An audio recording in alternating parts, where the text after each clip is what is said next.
I'm Kathryn Buxton, and since discovering the joy of meditation in my late 30s, I've been on a journey of self-discovery that has introduced me to some fascinating ideas.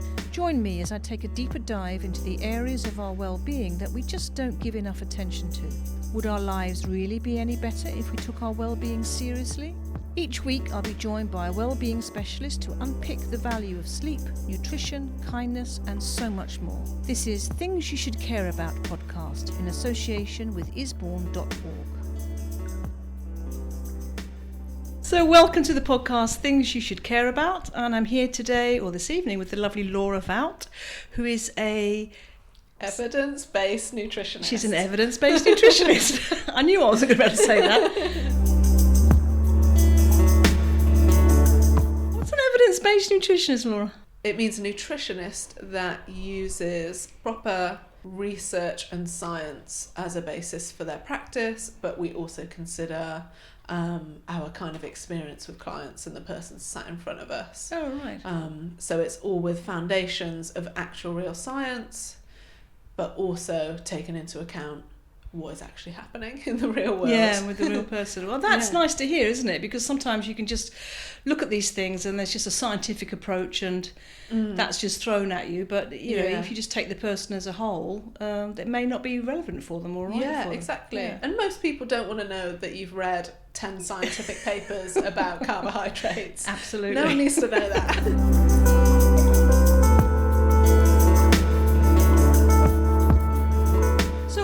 What was it that made you interested in becoming a nutritionist?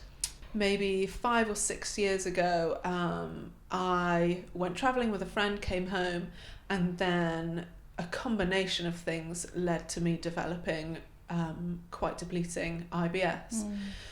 So I could just about make it to work every day. And other than that, I was in bed because I was completely exhausted. Social events were a no-go. And just riddled with anxiety because am I going to be able to make it through a meal, or am I going to be knackered or anything like that? So I lived with that for a little while. Well, about 2 years actually. That's a long time to live with something like that, Laura, isn't it? It really is. And a lot of digestive issues for many people do go on for that amount of time because they kind of creep in, and then before you know it, you're at the deep end without noticing, or maybe noticing that something's going on, which is what happened for me really. And then I tried to get some help from my GP, which was very difficult and not very helpful. And then I eventually kind of learnt enough using the internet and things, which I don't recommend. I learnt enough to kind of manage it successfully myself, get my life back a little bit. I'd forgotten how good normal people felt. Really? Yeah. And then actually it was maybe a year or so later, I was at the gym with a friend. We were talking about, well, what do you want to be when you grow up? You know, even though we were mid-20s. And she said, you really like talking about food, you really like this, maybe you should look into being a nutritionist or doing something along those lines, going back to uni, anything like that. So I researched which is the best training to do, the best course to do, did 18 months of study, got qualified at the beginning of this year, and here we are. Well done, Laura. Yeah, so for those very tricky beginnings, something really fruitful came from it, which is nice. But I'll just take you back to that beginning. So why do you feel that the doctors or the medical profession sort of let you down, really? It's hard to say. My experience was I saw 2 different GPs at the same surgery, my normal surgery. And the first GP was a guy who seemed he wasn't really interested in what I was saying. No, that's not true. I'd been once and they'd given me a blood test for allergies, so for celiac disease and things like that, and it came back that I had no allergies, so those things were ruled out straight away, and allergies are really easy to rule out with blood tests and things like that. So they all came back fine, which meant there was no answer. So I went back again and said, I'm still having these issues. I have no life. I'm really anxious the entire time, which now my nutritionist self knows is something that makes IBS worse. But the GP I saw, he pretty much told me to do yoga, and that's not helpful, is it? No. At all? No. He gave me a piece of paper and it had like, do some yoga. I can't even remember what else was on it, but there was nothing really that I could take away. But I felt like he didn't listen to me. He possibly didn't know what I was describing. And I was a young female talking about anxiety and possibly issues that weren't fully medical or remedied with medicine. So he kind of brushed me off. And then I went a few months again, feeling awful, not being able to have any life. And then I went back to see a different GP, and she was a bit better, listened a little bit more. They still didn't give me any anxiety help, but she gave me the low FODMAP diet, which is something that's quite common for various digestive issues, and it is really, really good. And that was kind of the turning point where I started to learn about my body and how I could manage my IBS. But actually, even though she gave me the low FODMAP diet, it's a diet that you really need to closely hold someone's hand throughout it, because it's very heavy on elimination, which if you're left to your own devices can mean that your diet narrows down really quite into a small group of foods, and then you don't build up that confidence to reintroduce things. So she left me on my own with that, which at the time I gave it a go. My mum particularly was very stressed out about it, because she was like, I'm not making you 100 different meals, like you need to deal this yourself. And then I never went back to the GP, because I thought, she doesn't even care how I'm doing. It's a common thing I hear actually about people going to the GP, and if it doesn't fit into a very nice, neat little box that they think they can tick off and cure, that they're either flummoxed and don't know quite what to do, or they just think it must be something to do with your age, or that you're a woman and you don't know what you're doing, or you're taking it far too seriously, it's not as bad as you think, and then just pass you off. It's just awful. I think that's really, really common. It's common from my experience and a lot of clients that I've spoken to, in that they don't feel listened to. Yeah. And there's definitely a disconnect between, because I don't think GPs want you to feel like that, but they must have like barely any resources, not a lot of knowledge on those particular types of issues. And I think the female to male ratio for something like IBS is like 3-1. Really, as high as that? Yeah, it affects women a lot more, and they don't train in it. GPs I was going to say, what is the training that GPs get in nutrition? Is it very much or none at all? It's not very much. I don't know what it is now, but it's something like a few hours or a few days, something fairly minimal. They can go on to specialise in dietetics and things like that, but I think GPs in particular, if you're going to be a GP, you have to learn a little bit about everything, as well as what medicine can actually do. And it's more of I think being a doctor or a GP is more, here's a problem, here's a solution, here's a problem, here's a solution. Whereas when we think about nutrition and what a healthy diet can do, or a healthy lifestyle as a whole, it's a whole huge picture that a GP in 10 minutes can't really assess or advise on.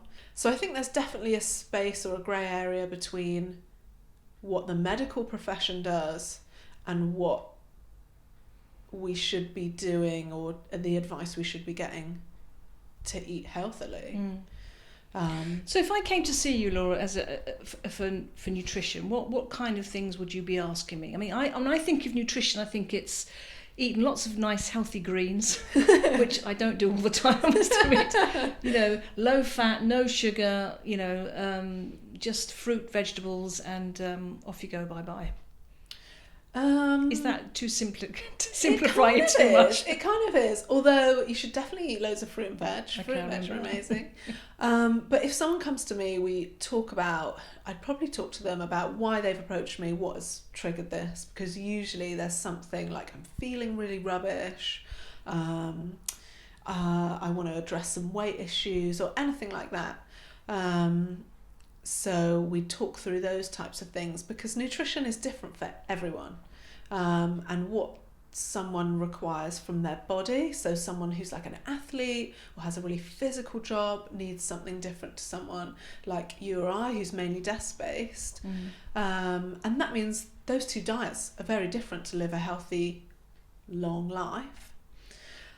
So I get to know the person. What do you need from your body? What would you like? What do you like to eat? Because enjoying your diet is 50% of the battle, because a lot of people think I should only eat raw fruit and veg, not eat any chocolate or cake or anything that I actually enjoy.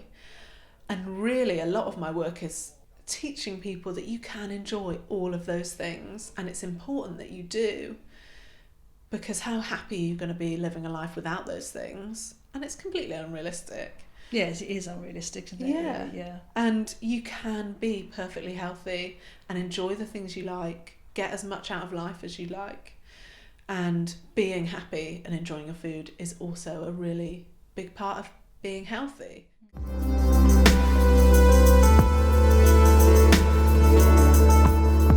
never done a super restrictive diet. I have, yes. You are hungry and Often. miserable. Yeah, because I my whole life, my mum was always on a diet. You know, the only thing I can remember my mum doing was telling me, or telling herself, I can't eat this, I can't eat that, I can't eat the other. And so as I grew up into my teens, that's what I thought women did. Women always went on diets. And it was only as I think I got older that I realised that there's such a lovely sacred relationship with food. You know what I mean? When you sit around with a group of people eating something, it's a wonderful experience to have. It's not just about putting fuel into your body that's going to build your blood cells and do this and do that and the other. It's far more than a science. It's a whole glorious, pleasurable experience. Yeah, exactly. And food is that for so many people, especially in 2020, when food is pretty much the only enjoyment we still have control over. It's, isn't it? And we'll be able to do a little bit of that in restaurants, which I'm really looking forward to. That's going to be nice, isn't it? Yes. So it's good to hear that you incorporate that into your conversations with people about nutrition. Absolutely. I would be doing a disservice to anyone if I said, don't eat this, don't eat that, because it's just not true. If you have a slice of cake, it's sugar, it's carbohydrates, it's energy. If you have a sweet potato, it's sugar, it's carbohydrates, it's energy. And although the micronutrients, the vitamins and minerals might be slightly different, if you enjoy your piece of cake and feel great, that's all you can really ask for. And you could eat cake all day if you wanted to. You probably wouldn't feel great. But if you have the cake and the sweet potato, depending on the occasion, you're going to be just as healthy, or if not more, than someone. So what I hear you saying is there's no such things as good foods and bad foods necessarily. Absolutely. Yeah. And that's something which I talk about all day. Anyone, any client that I've worked with will tell you that I bang on about neutral food language. And that is exactly it. There's no good or bad foods. And when you label something good or bad, you're essentially telling yourself that you are good or bad, which is completely unnecessary, but also has a huge effect on that food relationship that you mentioned, because it starts to build a picture of, I should do this, I shouldn't do this, I'm being bad by doing this, I'm being good by doing this. And then the more you do it, the further apart you get from good and bad. And then the good areas are really restrictive, and then the bad areas, I'm completely off the wagon and out of control. And the longer that goes on for many of us who went through the 90s diets, who've done Slimming World, Weight Watchers, all of those things, that I describe it as an elastic band. So each time you do a restrictive diet, or each time you tell yourself you've been bad, you're pulling that elastic band tighter and tighter and tighter. And then inevitably it snaps back, and the more restrictive and the more you've berated yourself for being bad, and I'm doing bunny ears bad, the harsher that snapback is, and then the harsher the guilt is, the more you might overeat because you feel so out of control. And And that cycle just for so many people loops and loops and loops. So a lot of my work is unpicking all of that, using neutral food language. I'm choosing this. I'm choosing this because my goal is this. I'm choosing this because I really want to enjoy this dinner with my family tonight. I'm choosing this because I've got a big day tomorrow and I want to be fueled appropriately for that. And all food is on the menu. All food is always on the menu. It just depends what you need from your body, how you want to feel. No one's telling you have to be 100% healthy all the time. You don't have to be if you don't want to be. No. So that food relationship is, and it's very different for everyone. For a lot of people, it starts when you're so young. Yes, and it does. having those finish what's on your plate conversations, which is really common. And I had to finish what was on my plate because they're starving kids. But really, they're not going to get the food that I eat. You're not going to pack it up in a parcel and send it to them, are you? No. It's going to end up in the bin either way, or I'm going to end up eating it and not really enjoying it. And then I'm ignoring the signals that my body are telling me. And that's just one of the historical... Yeah, and it builds up this really restrictive attitude towards food, isn't it? That food is somehow to be endured rather than enjoyed. And I think sometimes I find that when I listen sometimes to myself and sometimes to others, it spills over to exercise. You know, I've been bad today, so I've got to exercise for a bit more. Or, you know, if I do an extra round of exercise, it means I can have that, you know, that cream slice or whatever. I don't think that's wholly healthy either, that kind of attitude. No, I agree. It really isn't. And it's almost like you punish yourself for your diet, which is you absolutely shouldn't do. Your body needs fuel whether you sit down all day or you're really active all day, and you can absolutely feed yourself whatever you like. And exercise is also a privilege, and exercise is really good for you, and I would always encourage people to do some kind of exercise, but there's no exercise that is better than another for your health. Not one size that fits all, no. No, exactly. And the best exercise for you is the one that you do regularly. And you're probably going to do it regularly if you enjoy it. Yeah. So for some people that's going to the gym. For some people it's running. For some people it's playing netball with a team. For some people it's a little bit of yoga in the evenings. And the only kind of advice I give on exercise, and you can go into the science if people want to know it, but is you're only going to feel the health benefits for as long as you're doing the exercise. So if you do something once or twice a week and you really enjoy it, do it because you can, do it because it's fun, do it because of all the benefits you get out of it. But there shouldn't be an element of punishment because there's no need. Like, how amazing is it if you can go out and run around in the lovely countryside, and yeah, maybe you did eat a cake earlier in the day, but that's fine. You deserve cake whether you exercise or not. Yeah, I mean, it's interesting you say that, because I, over the last 3 years, have learnt to run and can run 5k now, very, very slowly, I hasten to add, but I can run 5k. And you know, one of the things I really appreciate is how it's helping my body. You know, I can feel the blood rushing around my body. I can feel all my organs, you know, pumping away, and it feels wonderful. And getting out into nature and running through the woods and across the hills and things. As again, I say, very slowly, but you know, but it doesn't matter. Yeah, exactly. I'm doing it, you know, and it's really lovely to do it for the pure pleasure of it, rather than running and thinking, well, that means I can have a big fry up later, or you know. Or I'm doing it to lose weight, or I'm doing it just because I want to be smaller. Exactly. So it sounds like your approach to nutrition is a very kind of relaxed, not a one size fit all, as you say. I was just wondering, what's the proportion of men to women that come to see you? I do work with mainly women. The men I work with tend to be athletes, or maybe like muscle gain kind of goals, which is really interesting. But it's mainly women. Many of them have been on and off diets for a really, really long time, 20 years, 30 years. And so do they come to you looking for the next diet, or wanting to come off that kind of cycle? Some do, although that's a bit rare.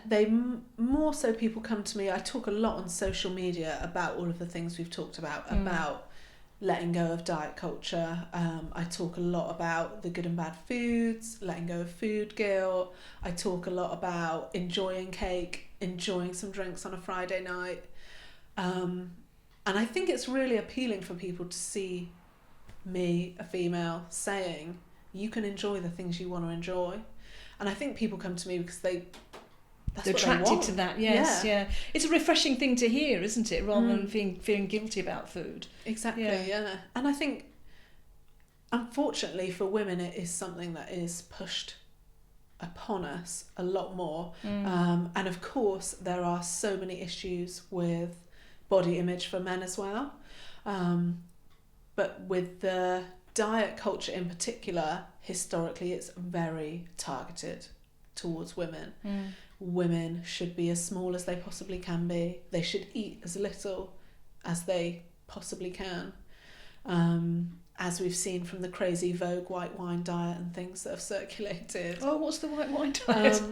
Vogue printed a crazy diet, I think it was in the 80s, where you had like white wine for breakfast and a boiled egg, and then some kind of like a piece of fish for lunch, and then 2 glasses of white wine for dinner. Or something absolutely mad like that. But that's directly aimed at women. Slimming World Weight Watchers, born and grew hugely throughout the 90s and the 2000s, directly aimed at women. Many of the diets, adverts, everything you see is all aimed at women, and eventually women come out the other side going, oh my goodness, I cannot cope with all of this. What am I supposed to be doing? I feel terrible. I don't know I think about food all the time. That's really common. A lot of something that women say to me a lot is, I think about food all of the time, and it's stressful because they're constantly analysing, what am I going to eat next? Should I eat this? Should I eat that? What do I need? It's a dreadful way to live, isn't it? Yeah. So a lot of those types of thought processes, and absolutely is a big part of my work, is the psychological side of food, because the science side of food is pretty much, for the average person, pretty easy. Eat mostly fruit and veg, don't eat too much processed food, mostly whole foods, do a bit of exercise, and that kind of covers everything. The specifics for individuals are very different per person, between individual to individual, but the premise is always the same. But it's the unpicking of that psychological battle that is a lot of my work.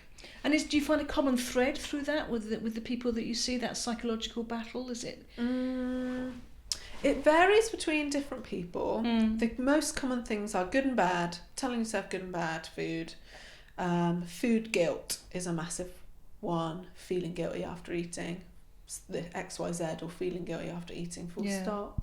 Another common thing, which I'm only now noticing, is competitiveness to eat as little as possible. Oh my goodness, really? Like it's almost, for some women, like a trophy to eat as little as possible, or to say, oh no thank you, I'm not hungry, oh I'm not hungry, oh I ate earlier.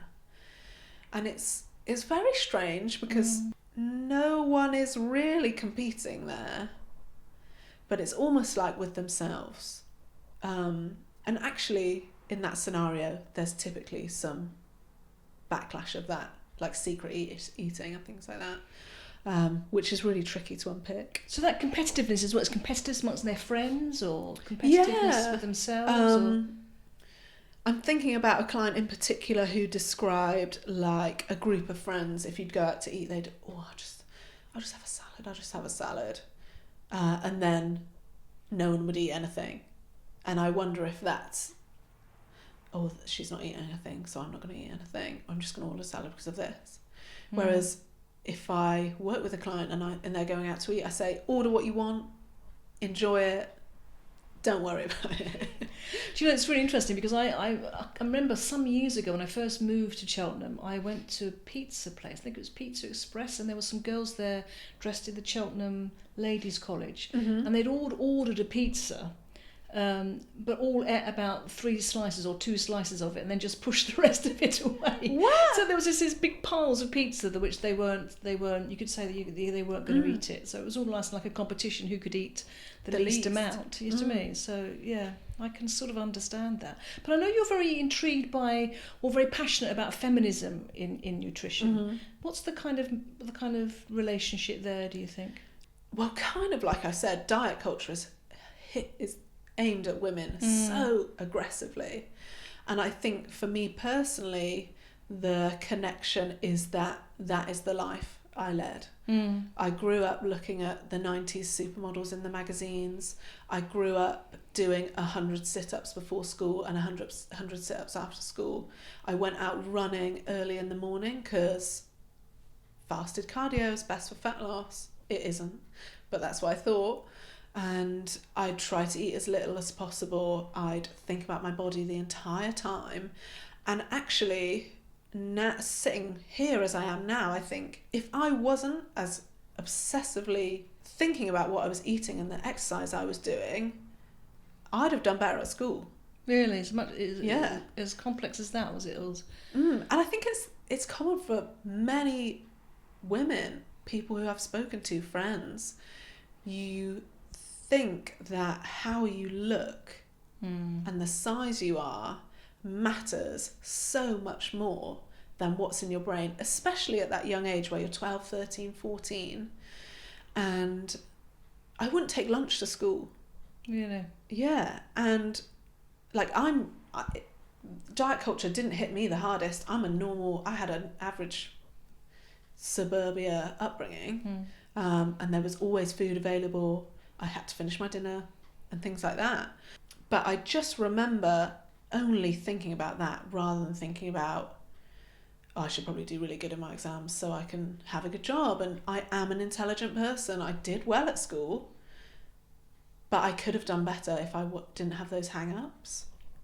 And so for me, when I think about feminism, I think in an ideal world where I had magical powers, if I could take all of that stress away from young women and let them concentrate on their studies or their sport or whatever they want to do, all women would start to come from a better place and not thinking about their bodies so obsessively, because ultimately the size you are and what you eat is a tiny part of who you are. And I think my experience has really fueled, and what I've learned, I'm 28 now, in the past 10 years, I wish I'd have known it all 10 years before that. Or I wish, I don't know, someone had taught it to me all those years ago. And so it feels really personal because I can see that feminism is needed because of that person I was at 13, and the work that feminism does within diet culture, across the board, is the work that needs to be done in order for 13-year-old Laura not to do sit-ups in her bedroom until she's passing out. So what would you say if there was a 13-year-old young lady listening to this podcast now? I would say, eat your vegetables. And that's still the thing, the most common thing every person I work with, I don't eat that many vegetables. Eat your vegetables. They make you feel amazing. Yeah. Vegetables make you feel amazing. So I'd say eat your vegetables. I'd say enjoy exercise if you want to. Listen to your hunger. If you're hungry, eat. If you're not hungry, don't. And I'd probably say that your body is a part of you, but it's the only body you're going to get. And it's not the whole of who you are, is it? No. And I remember distinctly when I was younger, I wanted to change my body. I wanted to be different. Your body is the only one you're going to get, and it is a gift, especially if everything is working as it should be. If you're a healthy, fully functioning human being, if you can move, if you're lucky enough to be able to eat what you want, if there's food on the table, if you can choose what you eat, you're already in a very privileged position. And your body is the only one you're going to get.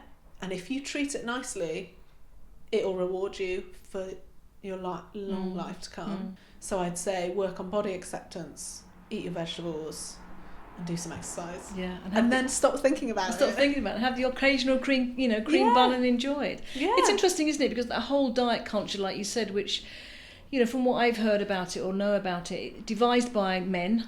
A lot of these diets are devised by men, and they are there to reduce the size of women, sort of to make women smaller, and smaller in size and smaller in their minds and smaller in their whole kind of psychology. In every single way, yeah. And also to make money. Yes.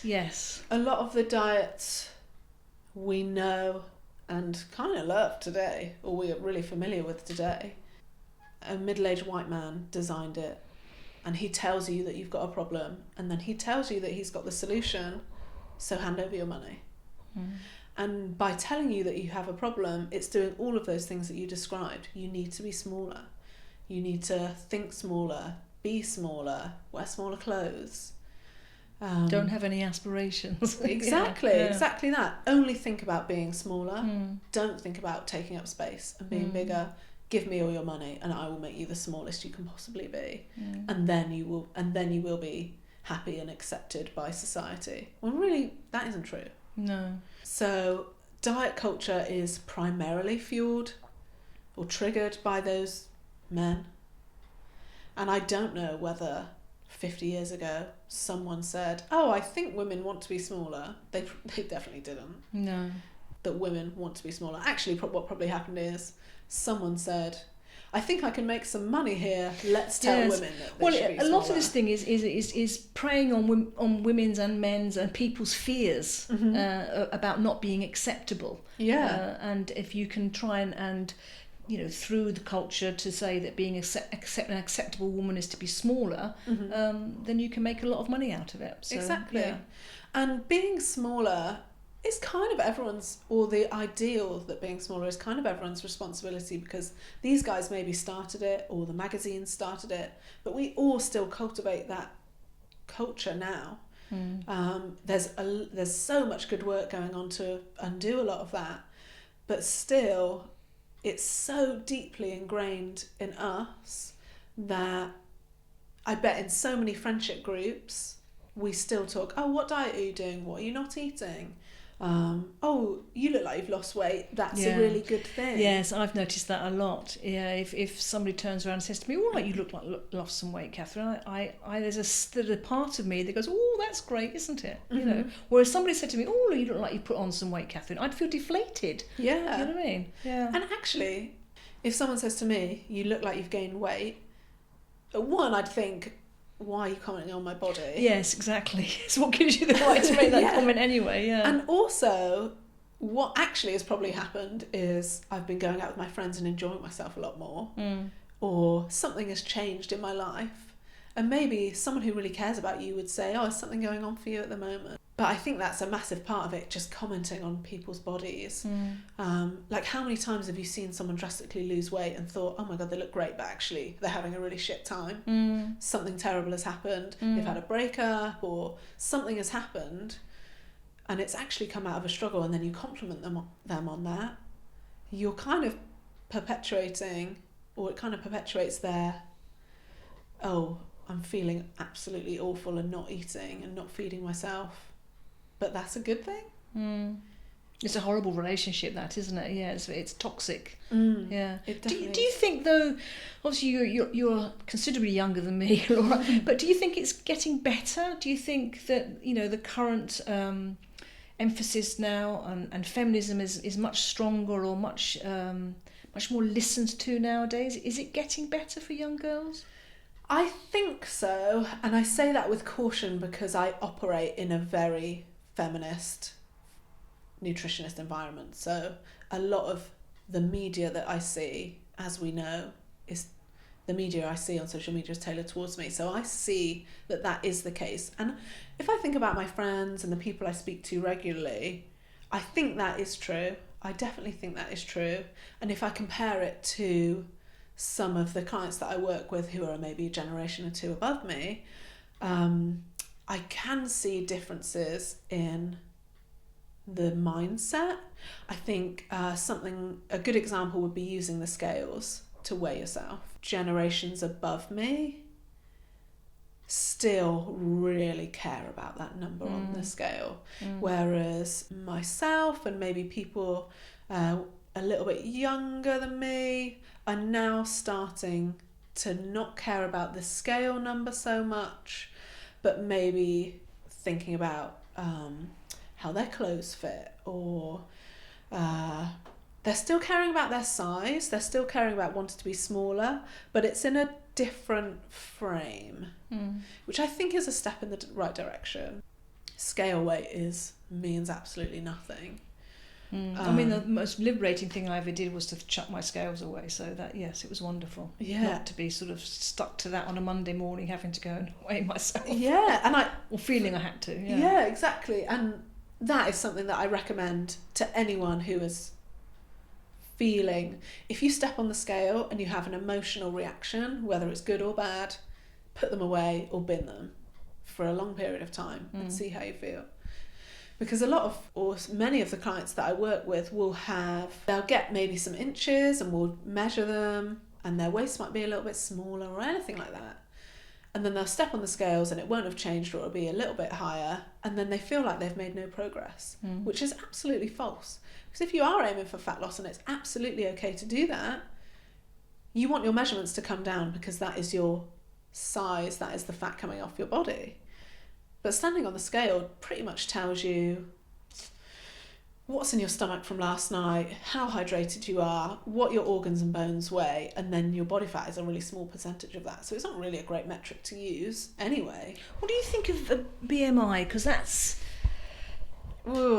a really contentious one, isn't it? Yeah. You go and you get that fat measured from various places, and you get a BMI number, and then they say go to Weight Watchers or whatever. Yeah, and that's kind of going back to the GP thing, because actually BMI is used historically as a marker of health, and there are a number of markers of health that a doctor or I would use, and I think it's still used now because it's really quick. And in 10 minutes someone's got to assess you. It's a fast thing to do. It's very specific and doesn't look at the person stood in front of you who is really lean and has loads of muscle mass, and they obviously aren't overweight, but it might tell you that they are. And I think when those health markers are used out of context, it's really not useful at all, because it doesn't give you any kind of, what are you measuring it against? Nothing.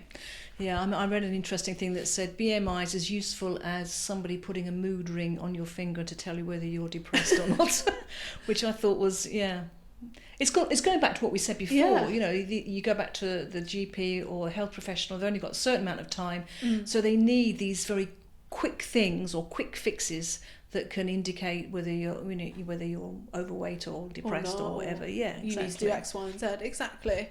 And it is pretty useless unless you're using it in combination with 8 other things.